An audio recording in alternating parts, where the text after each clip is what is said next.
Hi friends, welcome to sea foods kitchen. நம்ம எல்லார் வீட்லேயும் ரசம் பார்த்தீங்கன்னா ரெகுலராகவே வைப்போம். நம்ம என்ன குக் பண்ணாலுமே ரசம் கூடவே அடிஷ்னலாக சேர்த்துருப்போம்.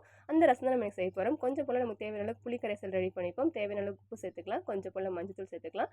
ஒரு தக்காளி பழம் நல்லா கரைச்சி எடுத்துப்போம். ஒரு 2 பச்சை மிளகாவை நீல வாக்கில் இது மாதிரி நம்ம கட் பண்ணி சேர்த்துக்கலாம். இது கூடவே கொஞ்சம் போல் புதினா கொத்தமல்லி தழை நம்ம சேர்த்துப்போம். ஸோ இது பார்த்தீங்கன்னா ரசம் 2 நிமிஷத்தில் நம்ம சீக்கிரமாக ரெடி பண்ணிடலாம். நம்ம என்ன சாப்பாடு செஞ்சாலும் இதை நம்ம அடிஷ்னலாக செய்வோம். ஏன்னா ரசம் வந்து நமக்கு டைஜஷன் கொடுக்கும் அப்படின்னு செய்வோம். அந்தளவுக்கு ரொம்ப ரொம்ப ஈஸியாக சூப்பராகவும் இருக்கும், நல்லா டேஸ்டியாகவும் இருக்கும்.